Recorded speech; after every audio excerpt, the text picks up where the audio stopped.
Good evening, America. This is your update for March the 11th, 2020. Today we're going to be going over where's the virus, who has it, what to do, what to expect, some science about the virus, and numbers. Where is it? The virus is absolutely everywhere. It is most likely already in your community and possibly even your home. If you work in the public sector or you have children that go to school or daycare, there's a high chance that it's already made its way into your home. What to do? In this situation, what can a person do to protect themselves and their family? Most importantly, you're going to need up to 3 months worth of food and medication for you and your family.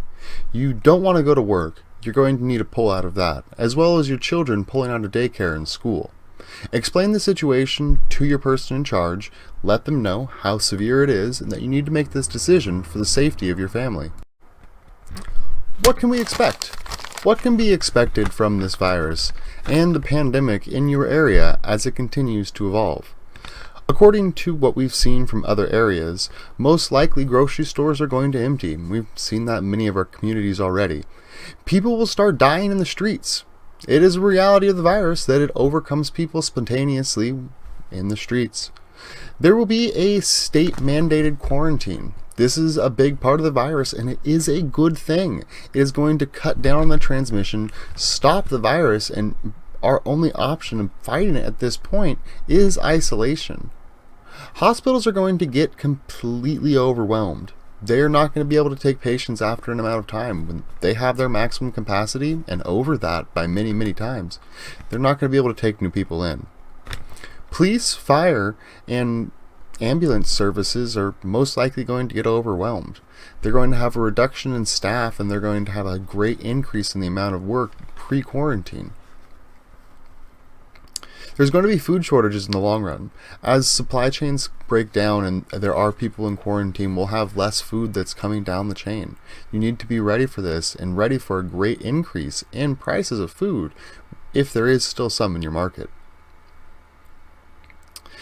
The quarantine is going to be at least a month. It may be as long as 3. We hope for a month. It may be 3, depending on if we can cut down on transmission. Many people you know will die from this. This is something you have to come to terms with. You will get a lot of time for crafts and video games during this virus, during the quarantine. I want to go over a couple of videos to express how we might see this virus and how it might affect us. There's lots of discrepancies out there over if it only affects a certain race or if it only affects a certain age or healthiness. We've come to know that it doesn't. It affects people across the board equally. Here we see from Iran a video showing what looks like a ward full of children affected with the virus. You can see here that they are being severely affected. They are definitely, it's definitely getting them too.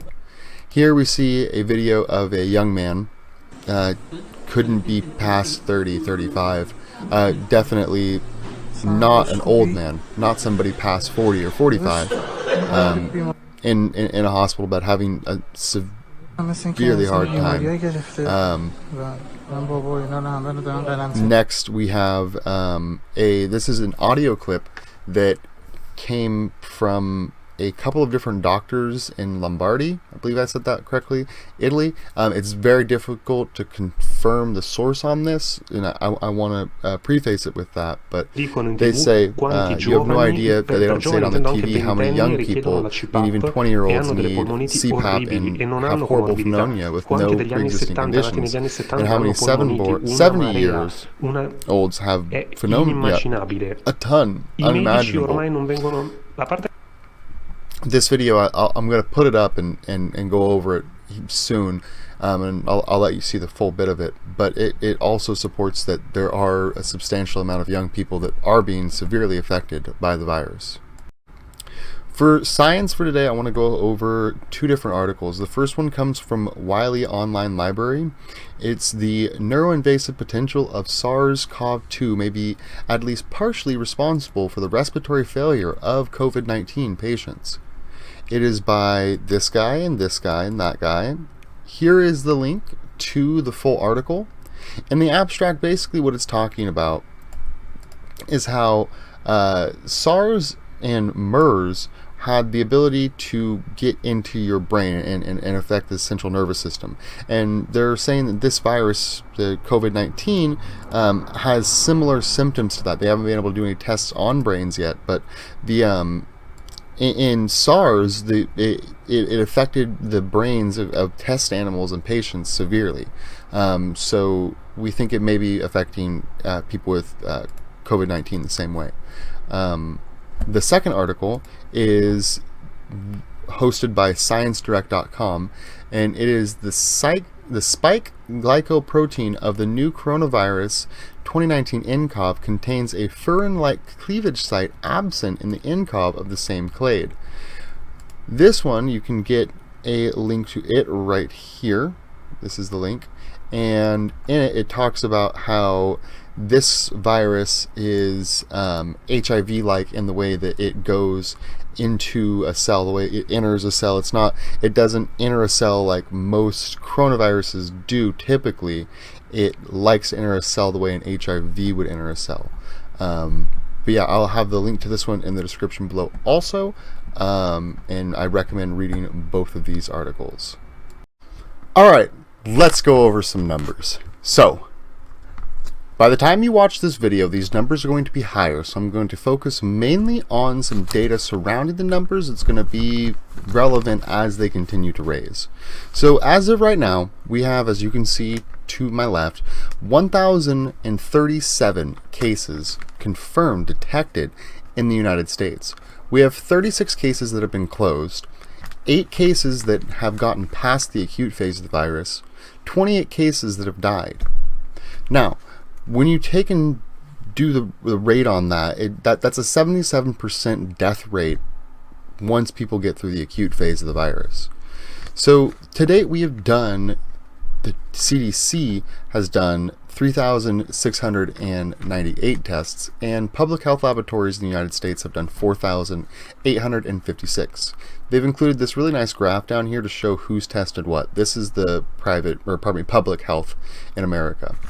Now, I'd like to compare this over to, real quick, that's 11% of the people who have been tested come out positive. Now, or the tests that were done have come out positive, because there have been people that have taken multiple tests, gotten multiple negatives, and then a positive. So how do we compare against the rest of the world, though? What are we doing? Are we doing adequate measures to fight this? Now, we can see here that South Korea has done total to date 210,000 tests. They, from different sources, range between 10,000 and 15,000 tests a day. Italy has 60,000. United Kingdom 26, Japan 21,000. United States has 8,500. Now, the United States population is 330 million. The population of, take for instance, Italy is 60 million, I believe. They have done a much larger effort, put a much larger effort into testing than we have.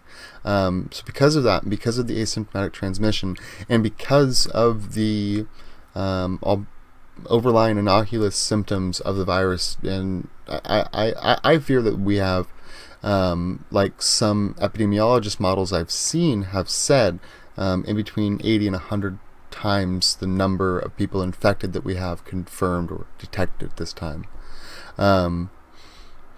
Yeah, so that basically concludes numbers. This has been the report for today, March the 11th, 2020. Good luck and get ready.